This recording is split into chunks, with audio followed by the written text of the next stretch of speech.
నాకు తెలిసిన ఒక కుటుంబం ఉంది. భార్య, భర్త, ముగ్గురు పిల్లలు. పెద్దమ్మాయి వయసులోకి వచ్చిందని వాళ్ళ సంబంధుల్లో తగిన సంబంధం అని ఒక సంబంధం చూసుకొని అమ్మాయికి పెళ్లి చేశారు. ఓ బిడ్డ పుట్టింది. అంటే మనుషుల తత్వం చెప్తున్నాను నేను. కొంతమంది మనుషుల మాటలు బాగా చేపడతారు. మనం ఏ మాటలకి చెవి యొగ్గాలో, ఏ మాటల్ని ప్రాముఖ్యంగా మనసులోకి తీసుకోవాలో, ఏ మాటలు తీసుకోకూడదో మనం తెలుసుకొని ఉండాలి. లేకపోతే ఏం జరిగిద్దో నేను చెప్తున్నాను. కొన్ని లక్షల రూపాయల కట్నం ఇచ్చి మరీ పెళ్లి చేశారు. పాప పుట్టింది. పుట్టిన తర్వాత మరి ఎందుకు వచ్చిందో వాళ్ళ మధ్య గొడవ. భార్యాభర్త కొంచెం విడిపోయారు. చాలా మంచిది అమ్మాయి, బంగారు తల్లి. పుట్టింటికి వెళ్ళింది. తల్లిదండ్రులు పొలం పని చేసుకుని బ్రతికేవాళ్ళు. ఆ బిడ్డను పెట్టుకొని తల్లిగారింటి దగ్గర బ్రతుకుతుంది. వస్తే ఆడపిల్ల వెంటనే కొద్ది రోజులు ఉండి వెళ్ళిపోతుంది కదా. ఈ అమ్మాయి నెల రోజులైనా భర్త దగ్గరికి వెళ్ళపోయేసరికి, ఇప్పుడు మనం అనుకుంటాం మా కులపోళ్ళు, మా వాళ్ళు, మా బంధువులు, మా సంబంధులు, అది ఇదని చెప్పని. కొంతమందికి కులాభిమానం ఎక్కువ. ఆ ఇరుగు పొరుగులు, ఆళ్ళు వీళ్ళు ఈ అమ్మాయిని విమర్శించడం మొదలుపెట్టారు. వచ్చింది వెళ్ళకుండా ఇక్కడే బడి ఉంటుంది, ఇంట బడి ఉంటుంది ఏంటి, పుట్టింట ఏం తేడా చేస్తే వాడు వదిలిపెట్టాడో, మరి ఏం చేసి వాడికి చిక్కిందో, ఏం సంగతో, మరి మంచిదైతే వాడెందుకు వదిలిపెడతాడు, ఈ అమ్మాయి ఏదో తేడా పడింది, అది ఇదని చెప్పని పాపం అమ్మాయి మీద రూమర్స్ క్రియేట్ చేశారు. ఆ బిడ్డను అన్యాయంగా మాట్లాడటం మొదలుపెట్టారు. పెళ్ళయిందే కానీ చిన్న బిడ్డ మనసు. ఆమెకు పుట్టిన బిడ్డ ఎంతో ఈ తల్లి అంతే. చాలా సున్నితమైన మనస్సు కలిగింది. భర్త అర్థం చేసుకుంటాడా అంటే టార్చర్ చేయటం మొదలుపెట్టాడు. అత్తగారింటి కాడ వాళ్ళన్నా అర్థం చేసుకొని ఆదరిస్తారంటే వాళ్ళు అదే పరిస్థితి. సరే, పుట్టింటికి వస్తే పాపం తల్లిదండ్రి ప్రేమగానే చూసుకునేవాళ్ళు, కానీ ఇరుగు పొరుగుల పోట్లో కృతజ్ఞతగా ఒక మేకపిల్లని ఇచ్చారంట. పాపం ఆయన ఆ మేకపిల్లని మనం చిన్నప్పుడు చదువుకున్నాం. నలుగురు దొంగల కథ చదువుకున్న గుర్తుందా? మన పాఠ్య పుస్తకాల్లో కూడా వచ్చింది.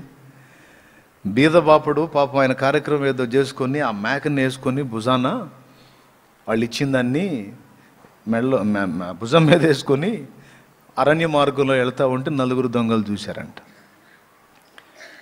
మేక బాగా నచ్చింది వాళ్ళకి, తిందామనిపించింది. ఎట్లా తినాలా? మామూలుగా అయితే ఆయన ఇవ్వడు, ఆయన కొట్టి దాడి చేయాలా, కాబట్టి కొడదాం అన్నాడు ఒకడు. అరే కొడితే ఏమొచ్చిదిరా, నేను ఒక ట్రిక్ చెప్తాను, అది చేసే పని అయితే ఆడు మేకని ఇచ్చేస్తాడు రా. ఏంటంటే ఆడు ఆలోచన చెప్పాడు. వాళ్ళు నలుగురు కలిసి కూడబలుక్కున్నారు. ఏం లేదురా, నలుగురు 4 ప్లేసుల్లో నిలబడండి. నలుగురు 4 ప్లేసుల్లో నిలబడి నేను చెప్పినట్టు చేయండి అని చెప్పి వీడు ఆవిడ ఇచ్చి పంపించాడు నలుగురిని. ఆ బీదబాపుడు వచ్చేటువంటి మార్గంలో అక్కడొకడు నిలబడ్డారు కొంచెం దూరంగా. ఫస్ట్ వాడు ఎదురొచ్చి నమస్కారం అండి పంతులు గారు అన్నాడు. నమస్కారం రా, ఏమి ఎక్కడి నుంచి అన్నాడు. ఏడు దాకా పోయి వస్తున్నానండి. అయ్యా ఎక్కడి నుంచి అంటే ఫలానా ఊరికి వెళ్ళి వస్తున్నాను రా అన్నాడు. అది సరిగానండి అయ్యా, ఇదేంటండి కుక్కను మేడ మీద వేసుకొని వస్తున్నారు అన్నాడు. కుక్క ఏమిట్రా పడుద్దాయ్, మేకరా కనబడట్లేదా అని చెప్పని పైకి చూశాడు. అది అంది. మేకరా వెధవాయ్, కళ్ళకేమో చెత్తవారం వచ్చిందేమో చూయించుకో అని చెప్పని ముందుకు సాగిపోయాడు. ఇంకొంచెం దూరం పోయినాక వచ్చాడు. నమస్కారం అండి పంతులు గారు. నమస్కారం నమస్కారం. ఎక్కడి నుంచి అండి అంటే ఫలానా ఊరికి వెళ్ళి వస్తున్నాను అన్నాడు. సరిగానండి, ఇదేందండి కుక్కని మెడ మీద వేసుకొని వస్తున్నారు అన్నాడు వీడు కూడా.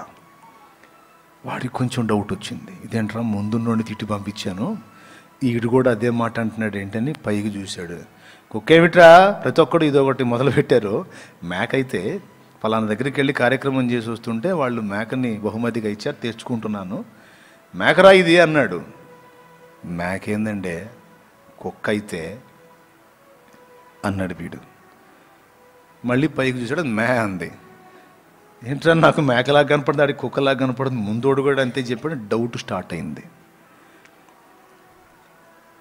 ఏమో వెధవా నీ కళ్ళు కూడా చెత్తవారం వచ్చేసిందేమో చూపించుకోపో అని ముందుకు పోయాడు. ఇంకొంచెం ముందుకు పోయినాక మూడోవాడు కూడా ఎదురొచ్చాడు. మూడోవాడు కూడా ఎదురొచ్చి ఇక ఏ ప్రశ్నలు, నమస్కారం పంతులు గారు, దండాలు బాబా అన్నాడు. ఏమిట్రా ఏమిటి అన్నాడు. అయ్యా ఎక్కడి నుంచి అండి, ఫలానా ఊర్లో ఈ కార్యక్రమం చేసి వస్తుందనరా అన్నాడు. అయ్య బాబు నేను ఈ పని మీద పోయి వస్తున్నానండి. అది సరిగానండి అయ్యగారు, ఇదేందండి భుజాల మీద ఏందండి మేడ మీద కుక్కని ఎక్కించుకొని వస్తున్నారు ఏందండి అన్నాడు. ఏమిట్రా ఇది కుక్క అన్నాడు. మరి కుక్కే కదండి అన్నాడు. వాడికి డౌట్ వచ్చేసింది. అరే ఫస్ట్ వాడు కుక్కే అన్నాడు, రెండో వాడు కుక్కే అన్నాడు, మూడో వాడు కుక్కే అన్నాడు. నీ దుంపదగా దయ్యమా ఏమిటి ఇది లేనిపోయింది, నాకేం మేకలా కనపడుతుంది, వాడికేం కుక్కలా కనపడుతుంది, నా కళ్ళకి జబ్బు వచ్చిందా వీళ్ళ కళ్ళకి జబ్బు వచ్చిందా, ఇదేమన్నా దయ్యపు మాయా, ఏం జరుగుతుంది అని ఇక డౌట్ పడ్డాడు. డౌట్ పడి మళ్ళీ అదేమి బయటకు కనపడకుండా కొంచెం గంభీరంగా, కుక్క ఏమిటి వెధవా, కుక్క ఏమిటి, కుక్క కాదేం కాదు మేక బాబా అని చెప్పని పంపించాడు. ఆడ ఆశ్చర్యంగా ముఖం పెట్టి, మేక అంటారేంటి బాబా, కుక్క అయితే, అరే ఒక కుక్కండి బాబా అది అని చెప్పన్నాడు. ఏమో వెళ్ళు అని చెప్పని అన్నాడు. ఆడు వెళ్ళిన తర్వాత దాన్ని దించాడు, కిందకి దించి దాన్ని బాగా పరకాయించి చూశాడు. ముగ్గురు ఒకే మాట అన్నారు, ఇదేమో నాకు మేకలా కనపడుతుందని అన్ని చూశాడు. మేకే, ఏం చేయాలా, సరే ఈసారి ఇంకొకటి ఎవడైనా ఇదే మాట చెబితే ఇంకా దీన్ని తీసుకెళ్ళకూడదు అని ఫిక్స్ అయిపోయి మళ్ళా మెడ మీద ఎత్తుకొని బయలుదేరాడు. నాలుగో వాడు వచ్చాడు. దండలు బాబయ్య, ఏమిట్రా అన్నాడు. ఎక్కడి నుంచి బాబయ్య అన్నాడు. ఫలానా ఊర్లో కార్యక్రమం చేసి వస్తున్నాను రా అన్నాడు. నేను ఈ పని మీద వెళ్ళి వస్తానులే బాబయ్య. ఆశ్చర్య కానీ బాబయ్య మీరు కుక్కలు పందుల్ని ముట్టరుగందా, ఇదేంటయ్యా కుక్కనేంటయ్యా మెడ మీద వేసుకొని వస్తున్నావు అన్నాడు. ఏమిట్రా ఇది ఎలా కనపడుతుంది నీకు అన్నాడు.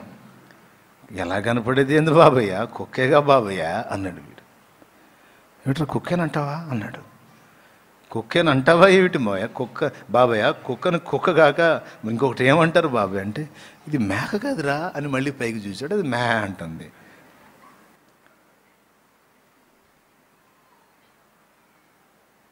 ఏం చెప్పాలి ఇక, ఏదో మొత్తానికి తేడా ఉందిరా అని చెప్పని, ఏమో లేపో కదవాయ్ పో అని చెప్పి అన్నాడు. ఆ 2 అడుగులు ముందుకేసాడు. ఇక వీడి మెడ మీద ఉన్న మేకని అలాగ వెనక్కి తిరిగి చూడకుండా పోవటం మొదలుపెట్టాడు. ఎందుకో తెలుసా, కన్ఫామ్ చేసుకున్నాడు, ఇక దయ్యమేది అనుమానం లేదు, నాకేమో మేకలా కనపడుతుంది, వాళ్ళకేమో కుక్కలా కనపడుతుంది, దీని కానీ ఇంటికి తీసుకెళ్ళానంటే ఏ అరిష్టం వస్తుందో ఏమైపోతుందో, ఎందుకు వచ్చిన గొడవ అని చెప్పని అలాగే ఎత్తి వెనక్కి పడేసి అలాగే ముందుకు సాగి వెళ్ళిపోయాడు.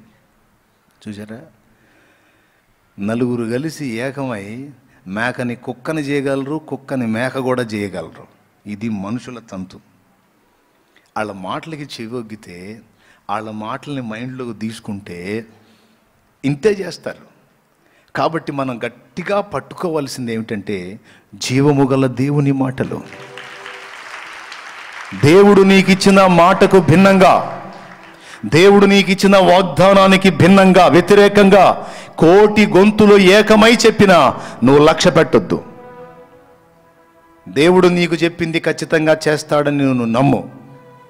నువ్వు చావాల్సిన అవసరం లేదు, నువ్వు ఇంకొకటి కావాల్సిన అవసరం లేదు. ఏమి నష్టం వచ్చిందండి, అమ్మాయి ఆత్మహత్య చేసుకొని ప్రాణం తీసుకొని ఆ పిల్లని తల్లి లేని దాన్ని చేసింది.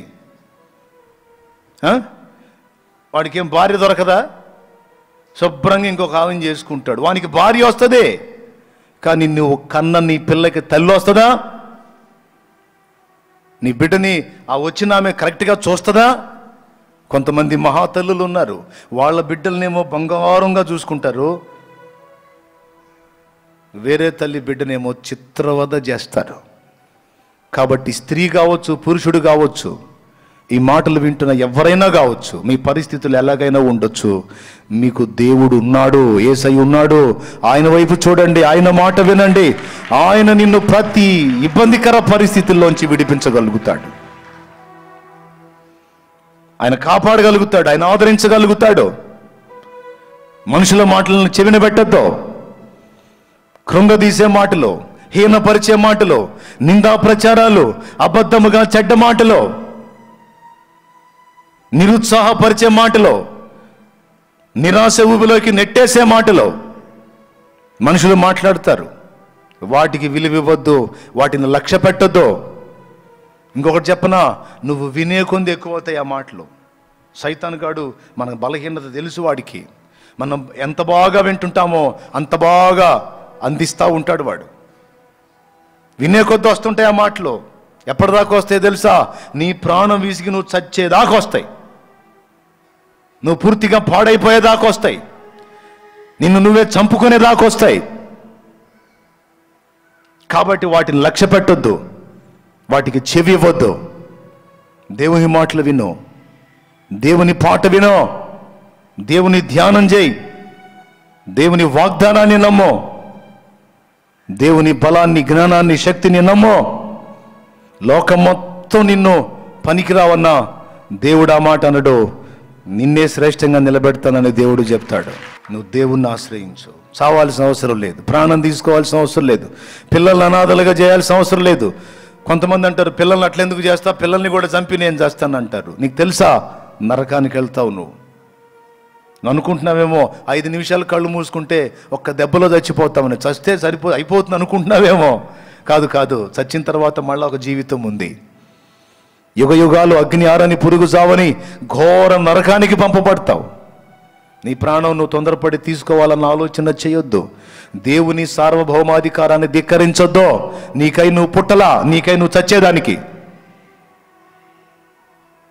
ఎంత కఠినమైన పరిస్థితి అయినా సరే, నువ్వు ఎంత మోసపోయి ఉండొచ్చు, జీవితం అంతా అయిపోయిందని విరక్తి చెంది ఉండొచ్చు, అంత శూన్యమైపోయింది అంటుండొచ్చు నువ్వు. కానీ దేవుడు అంటాడు, నో, శూన్యంలో నుంచి సుందరమైన సృష్టిని రప్పించిన వాడును నేను. హల్లెలూయా, హల్లెలూయా. శూన్యంలో నుంచి సుందరమైన సృష్టిని రప్పించిన వాడును నేను.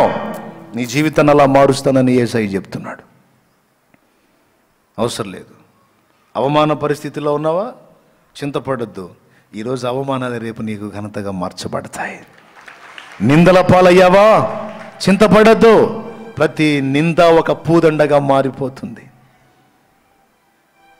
నిందకు ప్రతిగా ఆనందమును, బూడిదకు ప్రతిగా పూదండను దేవుడు నీకు ఇస్తాడని రాయబడి ఉంది.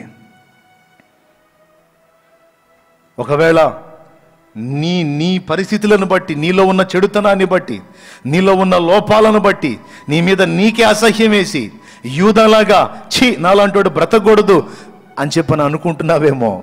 యూదా చేసిన తప్పేమిటో తెలుసా? తను చాలా చెడ్డవాడు, కానీ ఆ చెడుతనం అంతటికి మించిన పెద్ద చెడుతనం ఏమిటో తెలుసా? దేవుడు నన్ను క్షమిస్తాడు అని ఆయన నమ్మకపోవటం మన చెడుతనం అంతటికి కూడా పెద్ద చెడుతనం.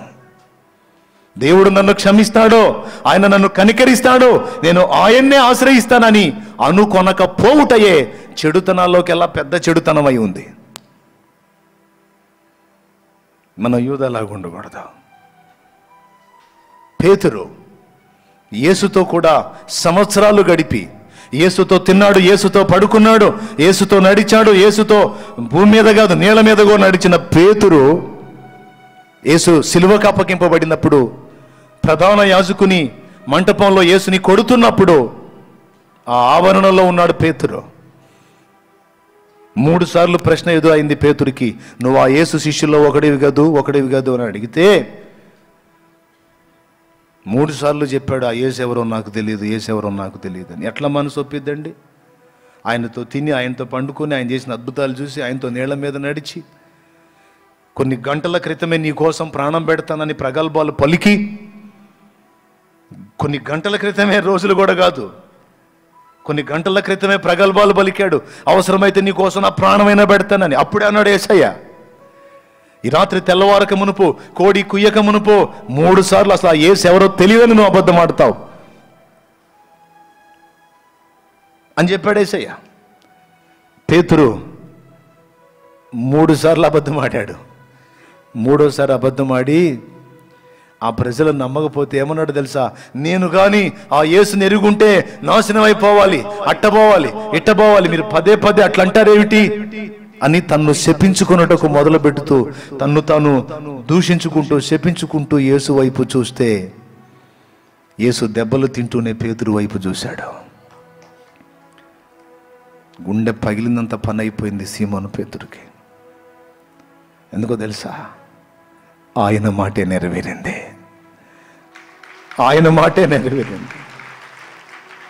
నేను పనికిరాను ఆయనకి అని అనుకుంటా ఉంటే యేసు ప్రభు కళ్ళతోనే మాట్లాడాడు. సీమోను, నువ్వు ఏ పరిస్థితుల్లో అలా చేసావో నేను నిన్ను అర్థం చేసుకున్నాను. నేను నిన్ను ప్రేమిస్తున్నాను, ఇంకా ప్రేమిస్తానే ఉంటాను. ఐ లవ్ యూ సీమోను. కళ్ళతోనే మాట్లాడాడు. బాధపడతావు,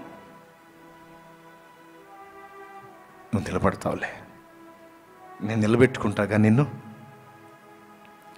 వెలుపలికి పోయి సంతాపపడి ఏడ్చాడు. ఎందుకు ఏడ్చాడో తెలుసా? నాలాంటి నీచుడు నా ప్రభు నువ్వు ప్రేమిస్తుంది, నాలాంటి వంచకుడు నా ప్రభు నువ్వు ప్రేమిస్తుంది, నాలాంటి వ్యక్తి నా ప్రభు నువ్వు కనికరించింది.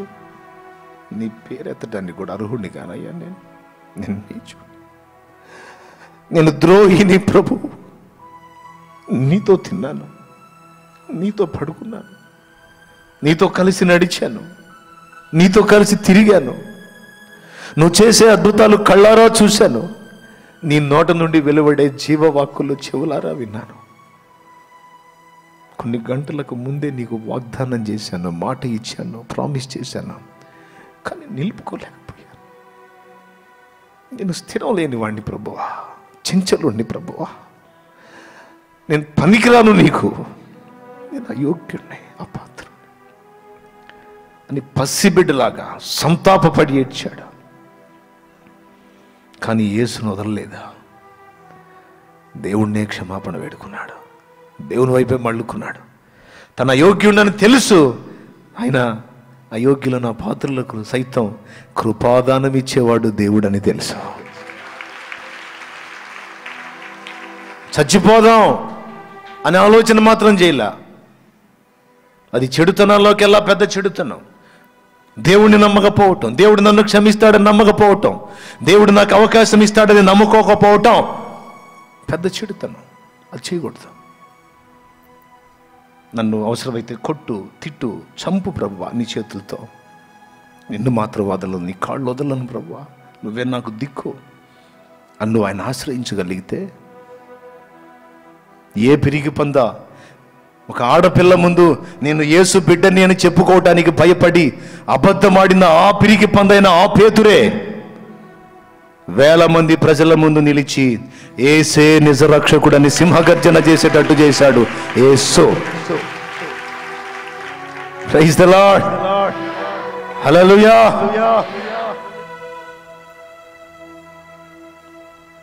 కాబట్టి దేవుని ప్రేమను నమ్మండి.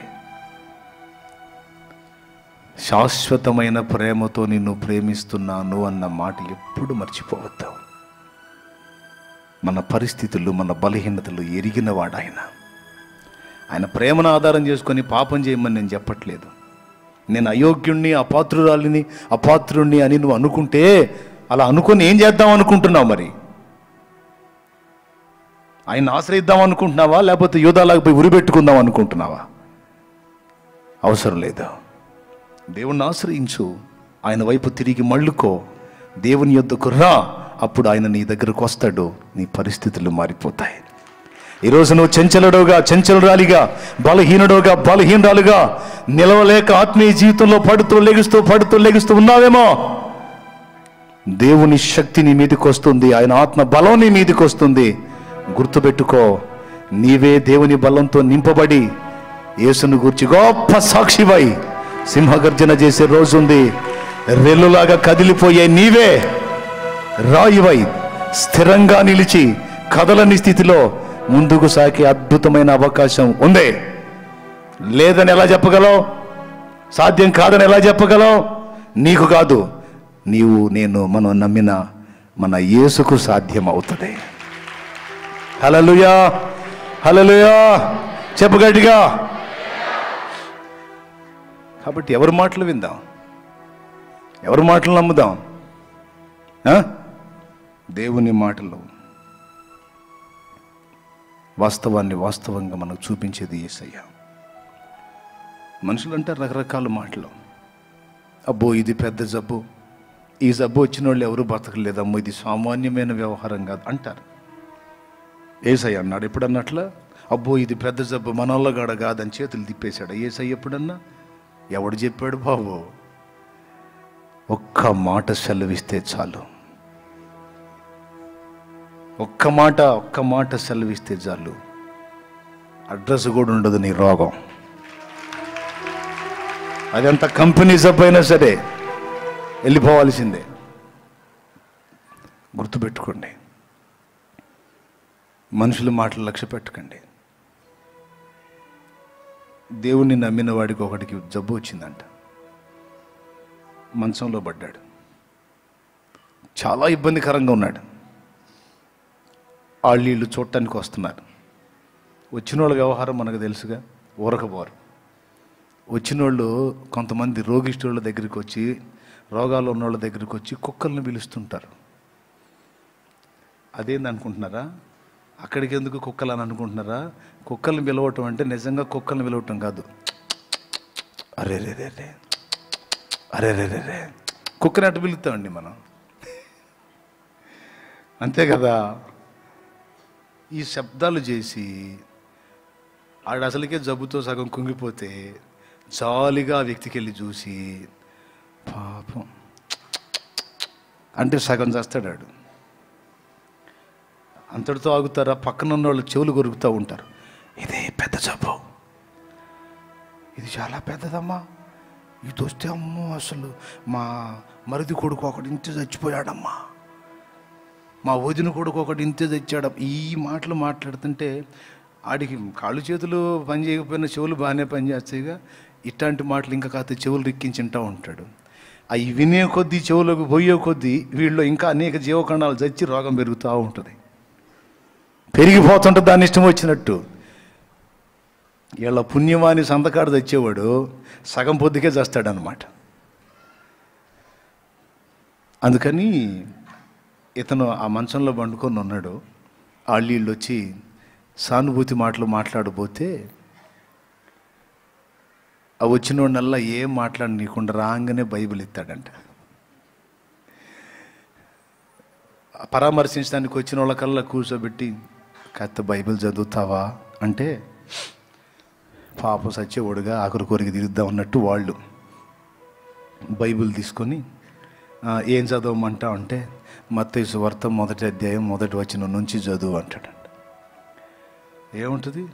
అబ్రహాము కుమారుడకు దావీదు కుమారుడైన యేసుక్రీస్తు వంశావళి. అబ్రహాం ఇస్సాకును గను, ఇస్సాకు యాకోబును గను, యాకోబు యోధాను అతని అన్నదమ్ములను గని అని చెప్పని ఇక ఆయన్ని కానీ ఆయన అన్ని పేర్లు ఉంటాయి. ఆ పేర్లు వరకు చదవనిచ్చి ఆపే అంటాడంట. ఆపిన తర్వాత ఇంకొక అధ్యాయం చదువుతావా అంటాడంట. చెప్పు, భలే పని, నిన్నే ఆ మాత్రం చేయలేనా ఏంది? చెప్పు, ఇంకొకటి ఏం చదవమంటావు చెప్పు. ఇప్పుడు అన్ని పేర్లు చదివించావుగా అంటే చాలు, అంత మాత్రం చాలు. మరే లూకాసు వార్త 3వ అధ్యాయం 24వ వచనం నుంచి చదవా అన్నాడంట. మళ్ళీ అక్కడ మొదలుపెట్టాడు. అక్కడేముంటుందండి? హేలి మత్తతుకు, మత్తతు లేవీకి, లేవి మెల్కీకి, మెల్కీ ఎన్నకు, ఎన్న యోసేపు కానీ మొదలుపెట్టి అన్ని పేర్లే.